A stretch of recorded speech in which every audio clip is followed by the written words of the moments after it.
So welcome everyone, welcome to our fourth Cheetah Movie Insight session. I can see a few familiar names joining us today, so nice to see that you're back and you're wanting to know more. And a massive welcome to all the new people tuning into today's session. If you like, it would be great to turn your cameras so we can break down the Zoom barrier and make it more of a discussion. So my name is Rochelle and I am the online event producer at Cheetah.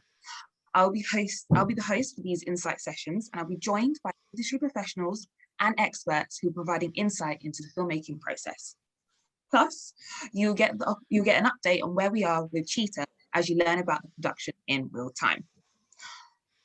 As you attend each of our insight sessions, you'll effectively be on the journey with us, and you'll hope to be part of the crew. Now, just to note, these sessions will be recorded and will be available to watch on our YouTube channel. So today's session will be about finding a film location, as we'll discuss scouting locations and what makes a serviceable film location. And towards the end of today's brilliant session, we've got a special sneak peek at our Kickstarter campaign film. The film will be introduced by lovely writer Rick Elderman and our executive producer Nigel Hughes. I heartily recommend you stick around for that, as we're really excited to share the campaign with you. I want to go over Zoom etiquette. You'll be muted throughout the session. If you'd like to ask a question to the panelists, please message me and I'll just go through the questions afterwards. Now, before I introduce our amazing speakers for today's insight session, I'm going to provide an overview of Cheetah the movie. So in 2014, it was estimated that the number of Asiatic cheetahs left in the world stood at around 70.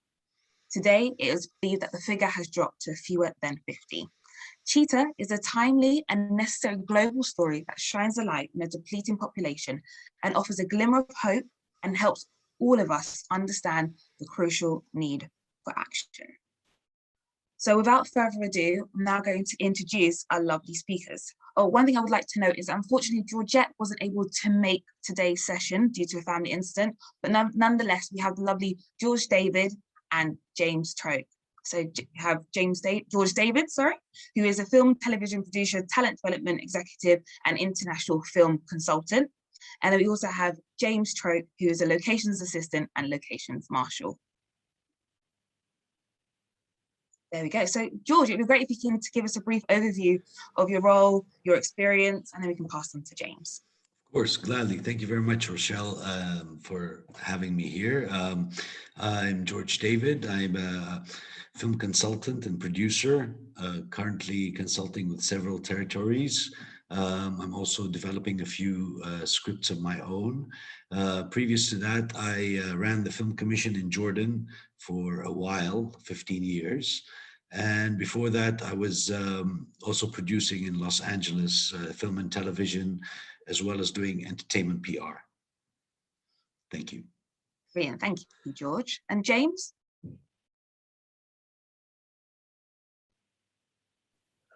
Hi there. Thanks, Rochelle. Okay, sorry, can you hear me?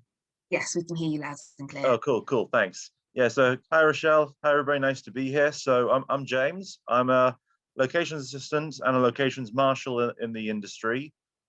So basically what my job entails is to help find locations for filming, getting permits for us to use the premises for the filming. Also notifying the public around the location once we've got the permit to film there, and overseeing the set when filming takes place and putting it back as it was when we're finished. That's that sort of stuff. Brilliant, that's great. Thanks, James. And thank you, George. And thank you for being with us today. So I've got a few questions that I'd like to ask you guys, just so that everyone can get a really good insight in terms of the location department and where we're at with Cheetah. So we'll start off with you, George, as it would be great to find out about the role of an international film consultant, and how does a film consultant work with the producer to bring the creative vision to life in an international country? So over to you, George. Of course. Well, you know, the creative process of a film starts, you know, when it comes to a location, starts very early. At times, actually, a film commissioner would scout with the writer, you know, the locations, because the locations can inspire the writer to actually, you know, with the story. So it's a very, very important process. Initially, the producer would have a script or would have a concept at least, and start looking at locations earlier on, because it could make or break a script. They would immediately, I mean, the first thing they would do is contact a film commissioner in that location, whether it's a country, a city, etc., to learn more about, one, of course, the types of locations, two, the types of incentives, and three, basically the filming procedures and the infrastructure available in that country. That's the first step.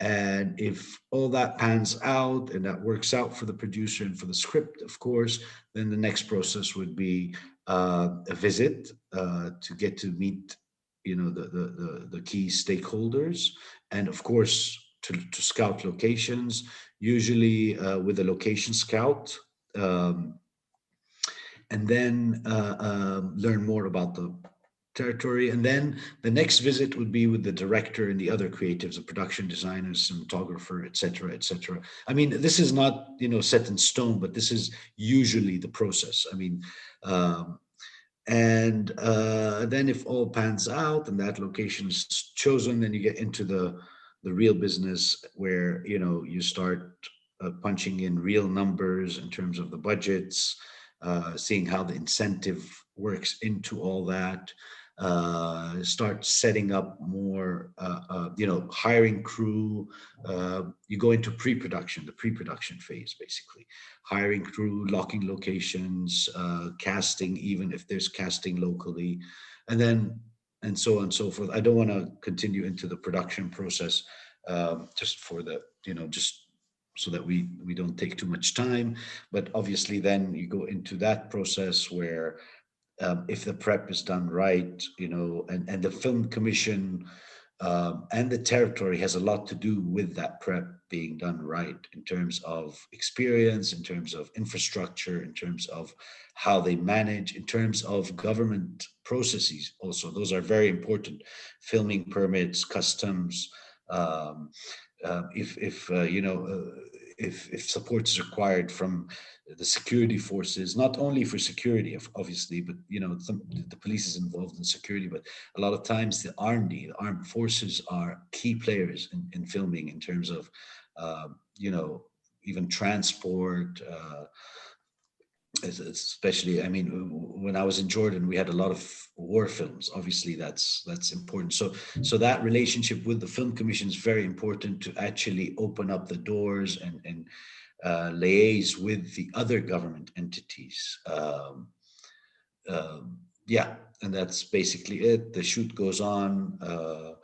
Even during the shoot, that relationship continues. Obviously, the film commission is key to, you know, uh, any issues that arise. Issues will arise. Obviously, I'm sure James knows that too. Issues will arise on set. It's inevitable, Mm. and the film commission can play a key part in a lot of these issues.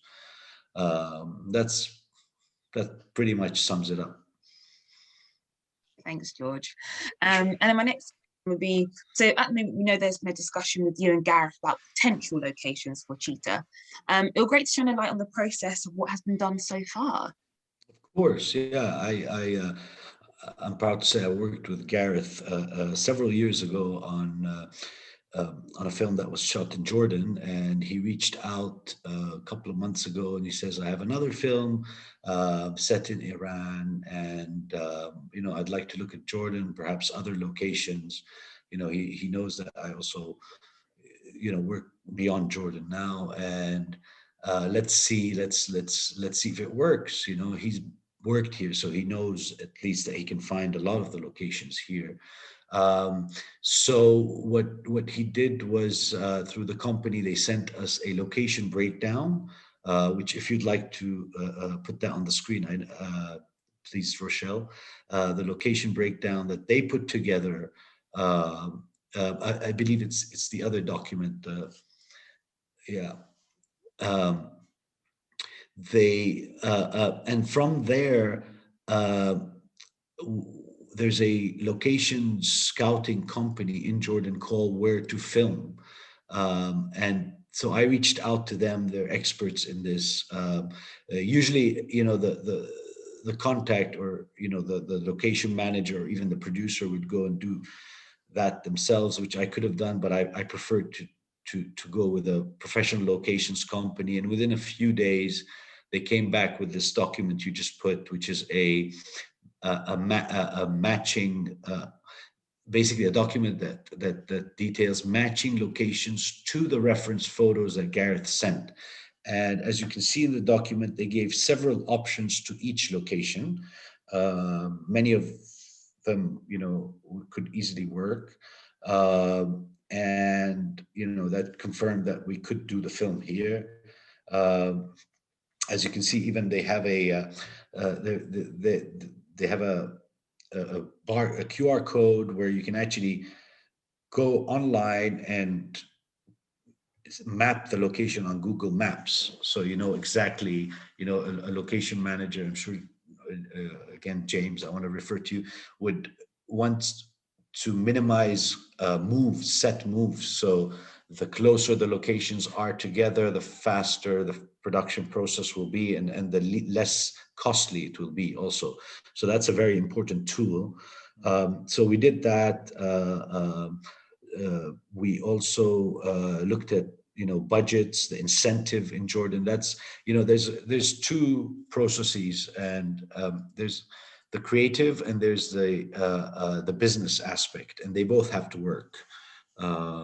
So that's when we went back to the numbers, and I helped Gareth put together the numbers for this film, in terms of rates, crew, equipment, etc., actors, and of course what incentives there are in Jordan, and in other locations.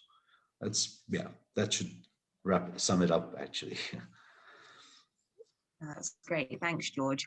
And Sure. it's the potential locations, especially, and understanding the different from having a locations list and the various different types of potential locations that can be done. So it's really exciting. It really does bring it to life. Definitely. Creative idea. So that's great. And what you mentioned as well in terms of need to make sure in mind that we're aware about the travel time, because you have to move from to the next quite quickly. So that's so important to be aware of. So thank you for that insight. Of course. So James, I've got a question for you. So now, say the film's been greenlit, and there are various different departments within a film set, one of which is locations. So James, what is the locations department, and what does that entail? Okay, so thanks, Rochelle. So the first thing I'll say is that, of course, for a film to get made, you have to have a place for it to get made, if you know what I mean. Yeah. So basically, the locations department, what they will do is they'll read the script, they will take in all the information from the script, and then they'll go out looking for the locations that the director match the director's vision, kind of thing. So then they get to the locations, they take some photographs, they bring them back to the managers, the location managers, which are then passed over to the director, and the director will say, okay, I want to use this location. So then what they do is they get the permit signed for the use of that premises to film, to make the movie or TV show in that area. And then what they will do is they may say, okay, so we're going to film here, but this is what the director wants. So a few changes may have to be made to the area. The art department may have to do this, the props may have to do that. And so you then also present them with the contract, signed, the art department contract, get that signed, so then that can then go ahead. And so then art department can come in, the props department can come in to start building the set for how the director wants it to look. And while they are doing that, us locations, we have to then inform everybody around the sets about the filming. So you would have to do a letter drop of all the houses, businesses in the area. The letter may say, okay, so the BBC want to do some filming in this place on this day at this time. And so in order for our filming to work, we may have to make a few adjustments to the area. So there may be a road closure on this street. So here is a map of an alternative route you can take to get to work or something like that. That's pretty much the pre-production stuff. Then when it comes to filming, you are basically managing the outside world whilst like the ADs are doing their job, making the film on the set. And there may be sometimes when the filming is happening that the director may want a certain thing for the certain scene.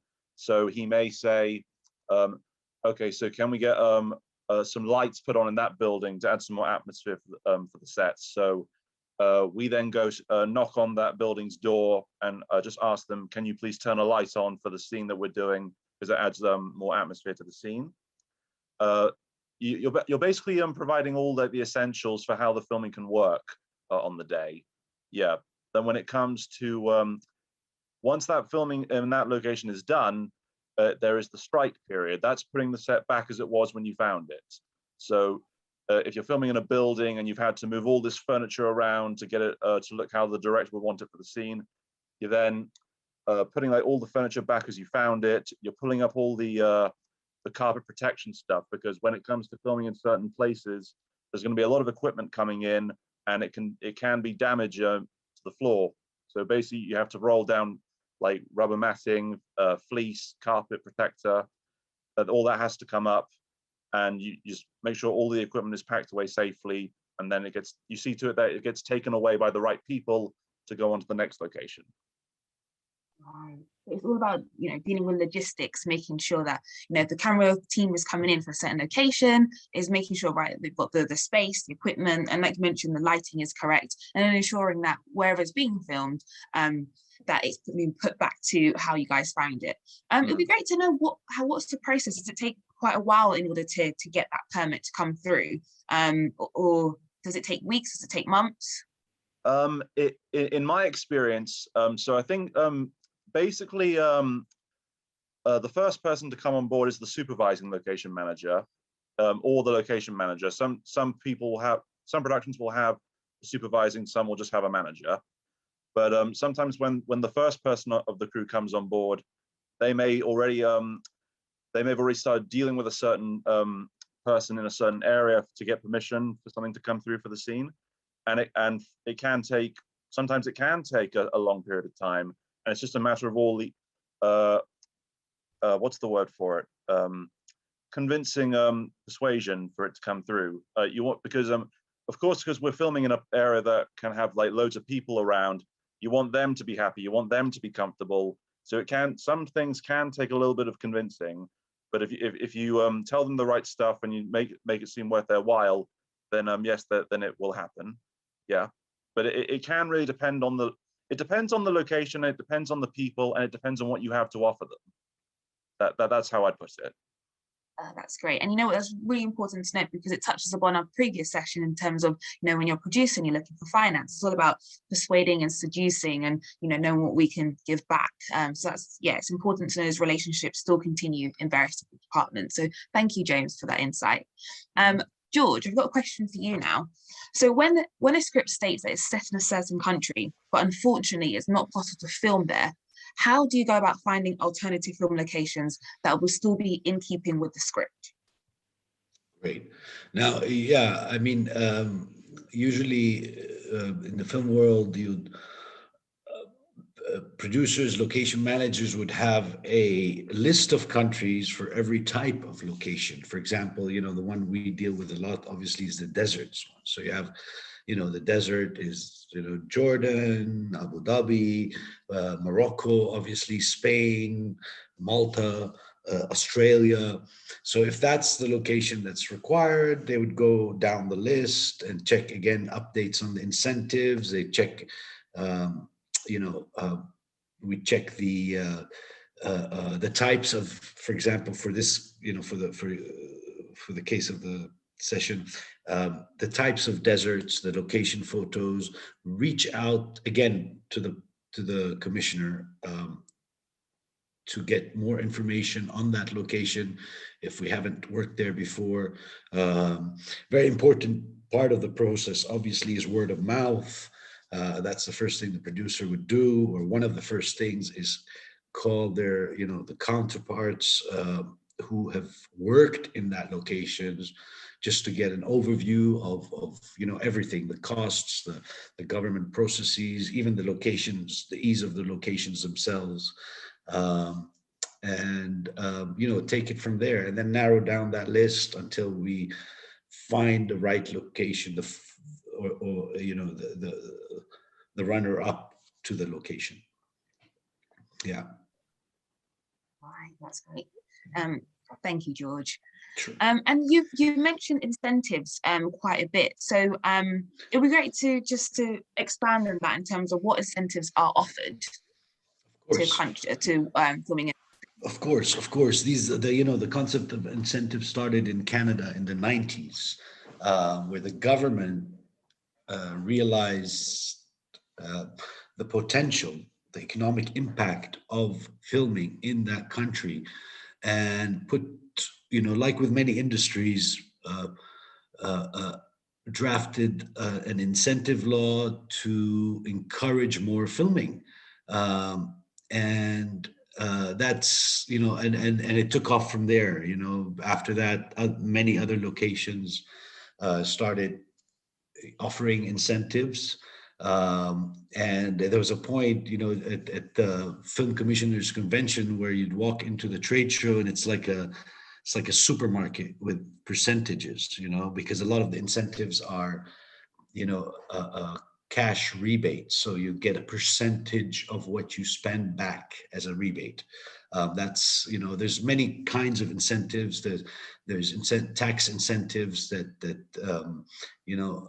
basically are paid out through the taxation system in the country. There's straight up cash rebates, which are essentially film funds, basically, that, the government would put together a fund, an annual fund, usually it's annual, of a certain amount of money, and which the foreign producers and even local producers can access if they meet certain criteria, like any other fund, basically. And the only difference is, it's most of the time it's paid out after the filming, just so that the government ensures that what the producer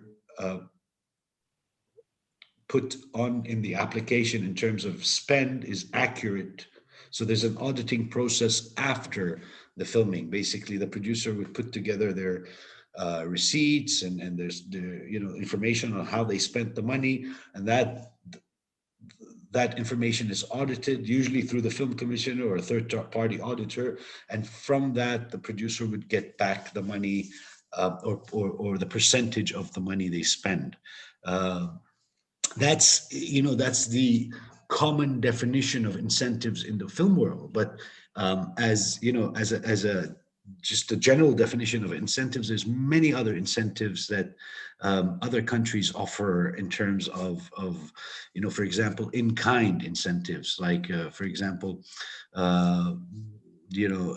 especially if it's a film that has potential to promote the destination touristically. A lot of the times the hotels and the airlines would say, here's a chunk of airline tickets, here's a chunk of hotel rooms that you can access as the film, because we understand that if this film comes to the country, we're going to get more tourism, and so those are tourism incentives. That's just an example of the in-kind. Some countries, for example, again, I want to refer to the armed services. They would say, the cost of the armed services is complementary.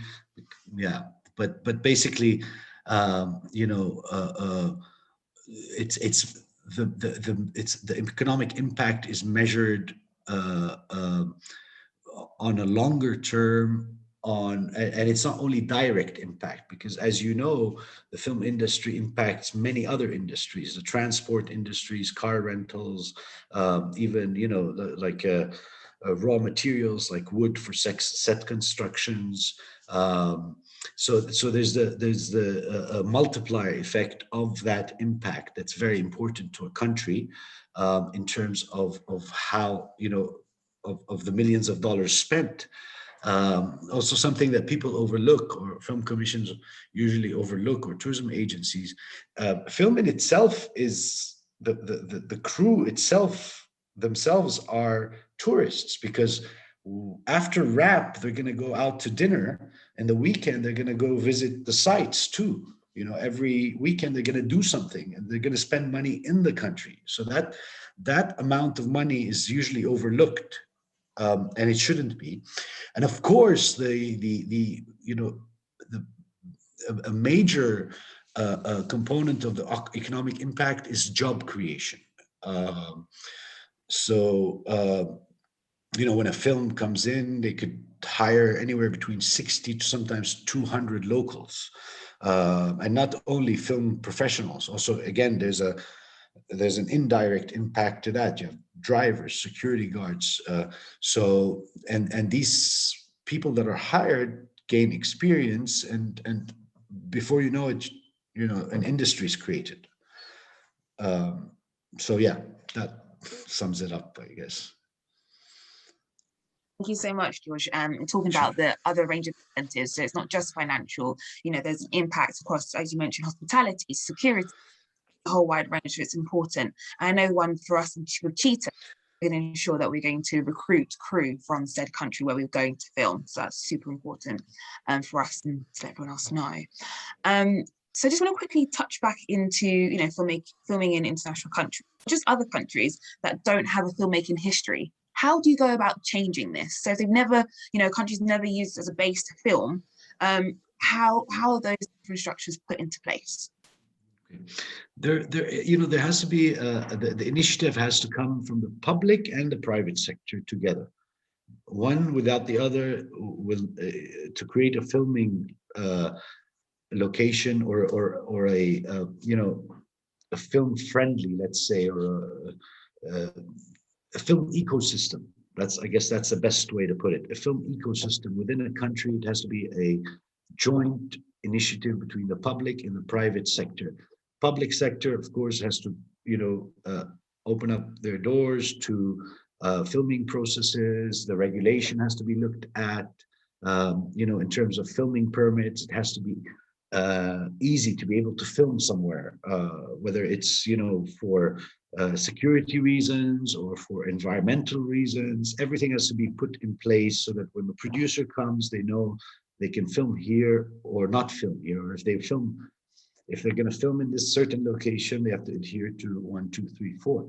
Of course, there's also censorship issues which always arise, that the government has to clarify, and that's very important, that the government has to clarify what are the censorship restrictions when filming into a country.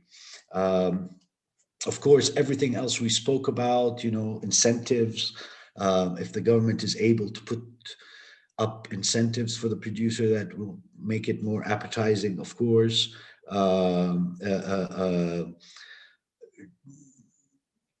Also, what's very important, and it usually makes a big difference, is usually the industries are split into two, yet they work side by side, and they complement each other. The foreign industry, which is attracting foreign producers to come in, and the local indigenous industry where you create your own films. So if the government puts forth another initiative, or an initiative to create a local industry with local language films and television series, etc., shorts, etc., whether it's through education and training, whether it's through film funds, or both, that also plays a big part in launching and advancing a film industry, because once you have a crew and creatives that work on their own films, they'll be more adept to help the foreign producers with their films, and vice versa. Also, when the foreign producer comes in with a big film, or even with experienced people, they can train and influence the filmmakers to make their own films eventually. So that's a very important aspect to from the public sector. And of course, you have the private sector, again, people quitting their 9 to 5 jobs, and we've seen that happen a lot, and it's a risk, of course, for them, and it's 9 to 5 jobs in other industries to be able to work on films. And you can have a good year, you can have a bad year. You can have a year where you're working throughout, and you can have a bad year where you do one film a year and sometimes none. I mean, I don't want to talk about COVID, but even before COVID. So that's a big thing from, that's a big contribution from the private sector. Of course, also investment. Once you start hosting more films, making more films in the territory, you're gonna want the private sector to invest, because you don't want to ship everything from abroad. You want to have your own equipment houses in the country. It's much easier, it's much more accessible. It lessens the cost, uh, and obviously not only equipment, but I'm just using equipment as an example. You have vehicles, production vehicles. You have sound stages, also something we didn't talk about. That's a big thing, and sound stages are usually, although in many cases the government incentivizes, either gives land or but they're usually private sector initiatives. So when you have a sound stage and you have a foreign film coming in for 30 days and you have a sound stage, you increases your chances for that foreign film to include another 30 days for interiors. Hence more work for the people, hence more revenue generated for the country. So yeah, it's basically and it takes time. It takes time. I mean, when I started the film commission in Jordan, we would host randomly more low budget films. The crew would be comprised of, I would say, 20% locals, Jordanians. By the time I left, we hosted big films like Star Wars, Aladdin, multi-million-dollar, Hollywood films, amongst others, of course. And there were films where the Jordanian crew comprised 97% of the whole production, including heads of department. And of course, alongside that, the local industry grew. Whether it's television shows, you have Jordanian filmmakers making, Netflix shows. We had our first Oscar nomination 10 years ago for a Jordanian film called Veeb. So yeah, just to sum it up, basically, everybody has to contribute. That's great. George, real quickly, you mentioned soundstage, and some of our audiences might not know what a soundstage is. Of course. Would you be able to provide a definition for us? Gladly. A soundstage is basically a big hangar, a big space, huge space where, and they vary in sizes, very high, where producers and build sets so that the environment is more controlled than an outside location. And they're usually in compounds where everything is within the compound, including equipment, catering. So the film crew, while filming, can be in a very safe, sheltered, soundproof. That's where the name comes from. Soundproof environment. And yeah, they're popping up all over the world. I know in the UK, I mean, over the past couple of years, they're just, there's a lot of them, and they're a big part of the industry now. Yeah, that's definitely true. And I can say within the UK, we do definitely have a few that's popping up. I know there's a new one built in Barking and Dagenham, and also across Manchester and Leeds. So they are popping up, and they're so important as well, because once again, Definitely. as you mentioned, it's soundproofing. So you have that space to be able to shoot a film, and builds that infrastructure again, and the economical incentives. So that's fantastic to know. I've got a question on to James now. So James, it would be great if you can shine a light in terms of your role as a locations assistant, and how does that just differ from the locations marshal? And in terms, you mentioned earlier, in terms of like, you know, talking to the public, if roads have to be blocked off, it'd be great to know how you communicate with the public with these areas within these various different roles. I realize I asked you quite a few questions in one go, but yeah, it'd be great for you to first of all tell us what is the role of the locations assistant and how does that differ from a location marshal? Okay, so basically, the locations assistant. Firstly, I'll say that, of course, there are location managers and there are unit managers. And what the location assistant does is he or she assists them in getting the place all prepared for filming. So basically, the location assistant, they may be asked to go and do a letter drop of all the areas nearby the set so that everyone is informed of what's going to happen when it comes to shooting. Location assistants, they are sometimes the on-set representative of the department, because the managers could either be in the office dealing with business aspects for the department, or they could even be away starting to prep up the next shoot in the next location. So the location assistant may be on the set, so people in other departments may come to him or her saying that we need this to work for this shot, we need this to work for this scene, please can you try and get that sorted. Assistants, they will help in getting the place all comfortable for filming. So they will get the easy ups all set up for people to base themselves in. They'll fill the easy ups with essentials like tables, chairs, if it's a very cold day, with heaters, costume rails for the costume department, makeup mirrors for the makeup department. And so assistants, they will also they'll help with getting like the transport sheets, movement orders drawn up. They will draw up the movement orders with all the information about the day, so like where the set is, where the unit base is, where we can park, where power is going to come from, where a toilet is, where the green rooms are. Also, like directions to the set, so like taking screenshots from like Google Maps and then like mapping out the route, pointing on the maps where the certain places are. The set is here, the base is here, this is where we're eating. Also getting catering set up, so like putting the catering van in their parking space, that sort of thing.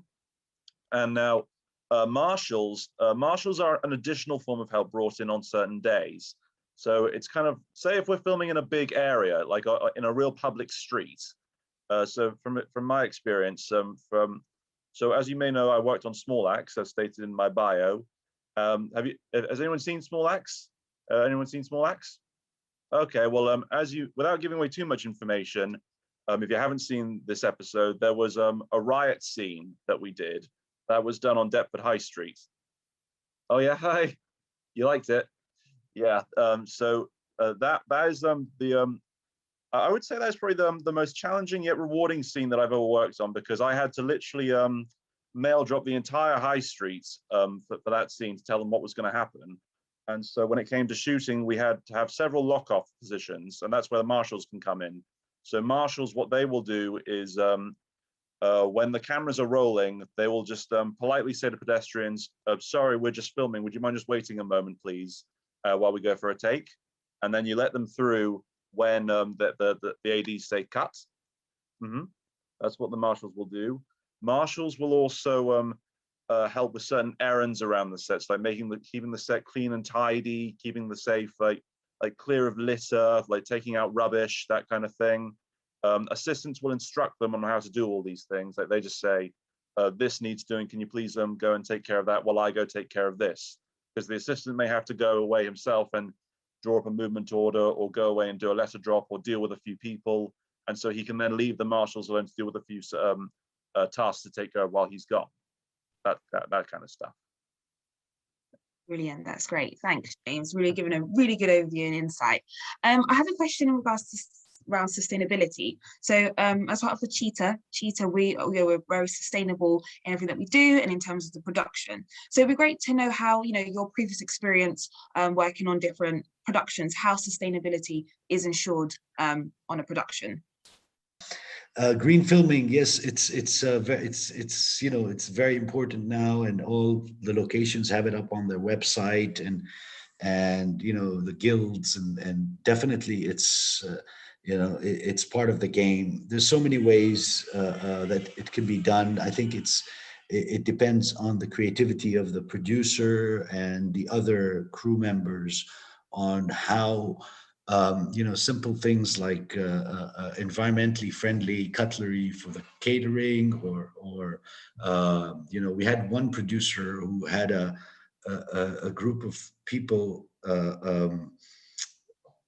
carry the water cooler, or two water coolers, one near base camp and one near the camera, and everybody received environmentally friendly water containers, just to lessen, because I mean, especially in countries where there are deserts, water consumption is huge. So if you can imagine how many bottles of non-recyclable water are consumed by the crew every day, it's terrible. So that's one example. For example, so it all depends on how the filmmaker is creative and working with, again, the locations people, the film commission.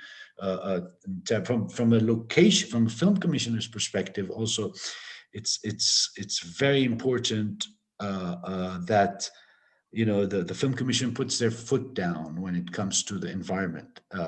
We had an example where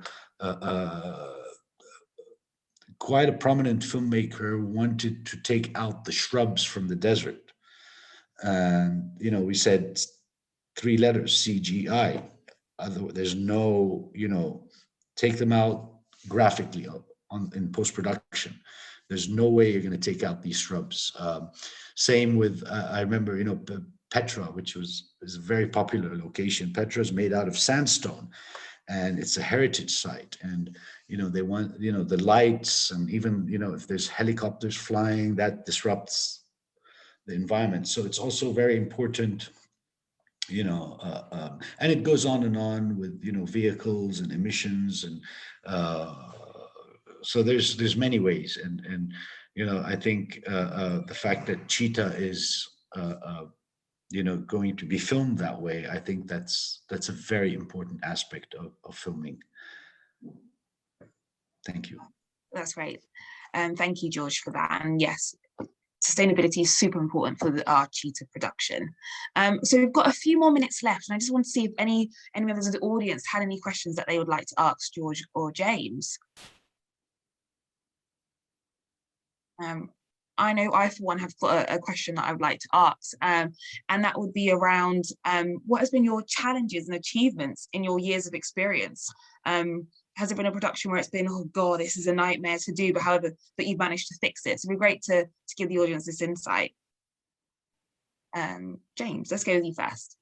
Okay, so basically, as I said, I worked on a small axe, and that was a very exciting shoot, but it was also, there were times where it was quite challenging. Basically, the reason is because small axe was set all in the 1970s, like a lot of the earlier times. And so whenever we did a take, there was meant to be absolutely nothing of the modern world in shots. So we had to do a lot of door knocking of asking to find who owned certain cars on the street, and we had to ask them if they would just be kind enough to move it out of shots so we could do the take. And sometimes you'd have there would be a little bit of money involved in that area. You have to offer them a bit of compensation for taking the time to do that. There was also a lot of architecture, of course, had to be changed. So there was a lot of door knocking about that. And then, of course, there was the riot scene I mentioned. There was a lot of people who had to be told about that. A lot of like councils to be negotiated with. A lot of traffic management to deal with. Making sure the safe was safe. But ultimately, yes, I'd say it was a good job. It's what got me my first screen credits as well. That's the very good benefit from it. Yeah. Oh, brilliant! Thanks, James. And George, do you want to share one of your challenges and experiences before we wrap up? Of course, yeah. I mean, there's I'll go from the film commissioner's perspective. The film commission always has challenges. One of the one we faced a lot in Jordan was censorship, because censorship is a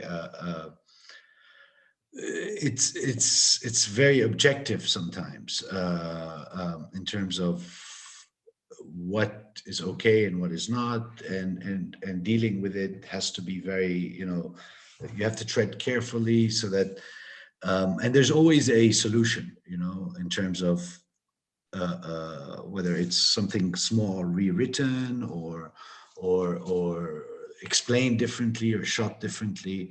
So I would say that would be a challenge, of course. Uh, Another challenge is, and that's for film commissioner, basically, that we face that in the beginning, where people are not, I don't want to say not film friendly, but not aware of what it entails to film. For example, neighborhoods. Initially, when we go in to film in a certain neighborhood, people would say, the noise, the disturbance, people in our neighborhood. By the end of the filming, most neighborhoods would, call us and ask us when the next film is coming, and whether it's because they're they were hired. It's very important also to and this is something, location department's always good at, is to involve the neighborhoods, the community in the filming, whether even if it's just something like crowd control or assistance, or buying, like I think James mentioned this, the local businesses, the local supermarket, that make sure that they're working. So yeah, that those are things that are just popping in my mind right now. There's many challenges. This business is, I mean, I had excuse my French, I had a sign that said "shit happens" on my desk as a film commissioner, because on films it has to happen, and it's how you deal with it. It's basically, you're you're putting together something very big for a very short amount of time, and with a lot of people involved, a lot of entities involved, a lot of money involved, and it's not an easy feat. Yeah. Thank you, George and James. It's been a pleasure having you today and providing that insight into those locations and how we're going to locate Cheetah, and the exciting things that's going to come ahead. So once again, thank you so much.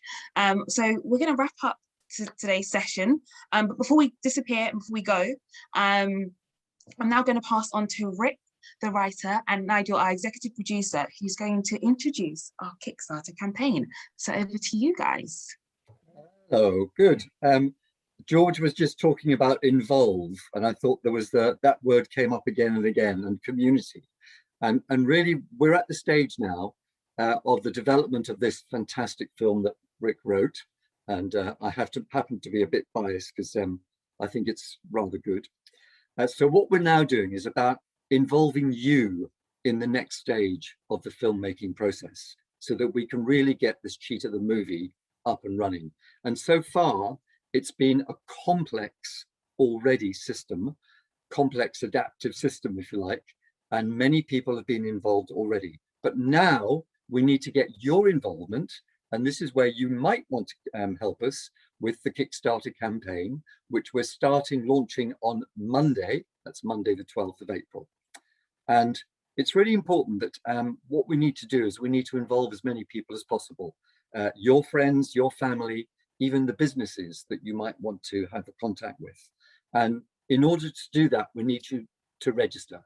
So it'll be on the website, and I'm sure Rochelle will give us the link at the end. But just make sure that we're really now asking you.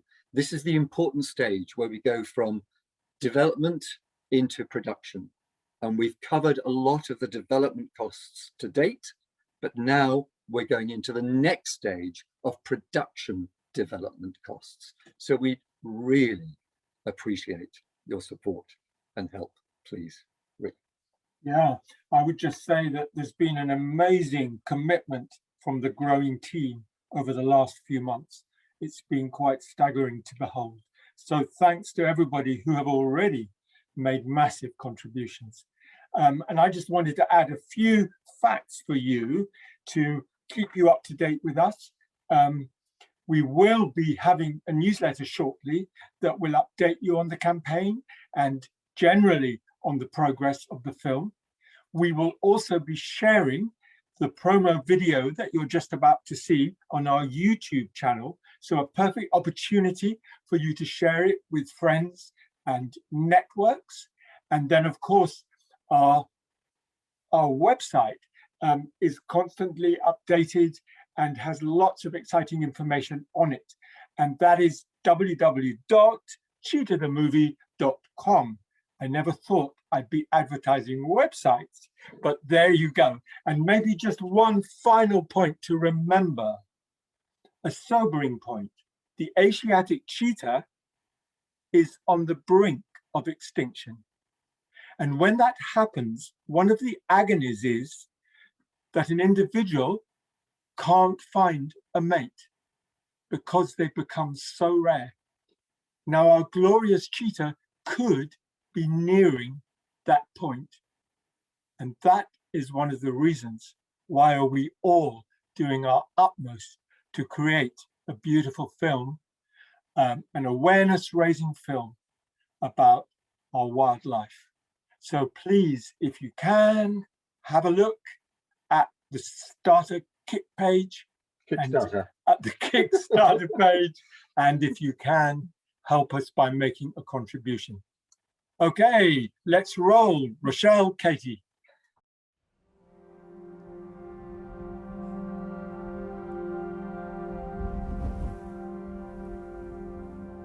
Hi, my name's Gareth and I'm the producer of our feature film Cheetah.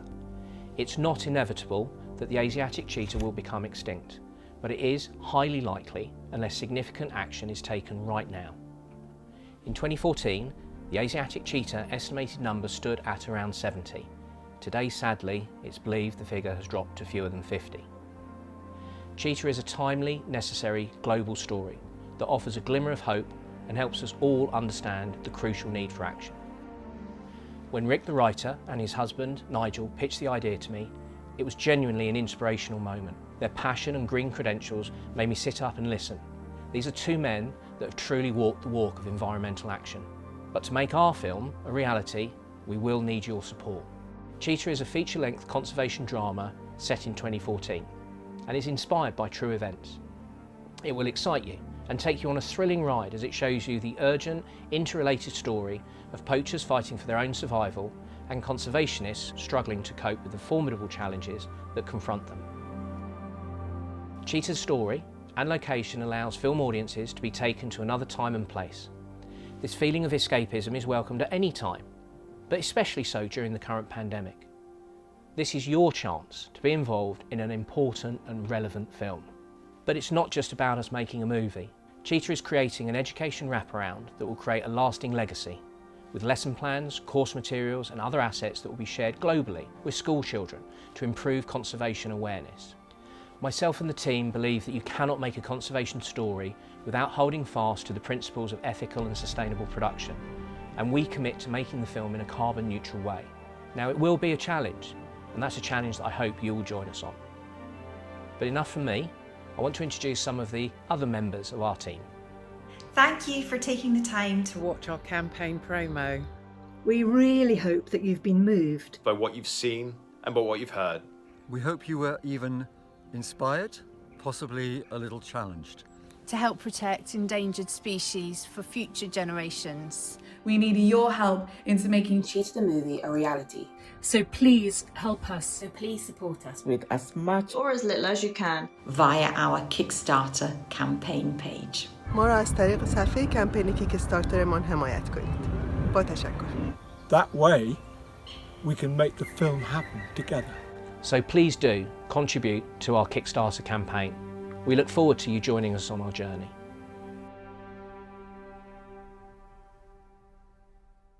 Brilliant, that's great. So yes, that was our Kickstarter campaign. I believe we're at time, we're 1 minute past 12. However, if you guys have any questions at all about our Kickstarter campaign, please feel free to ask away now.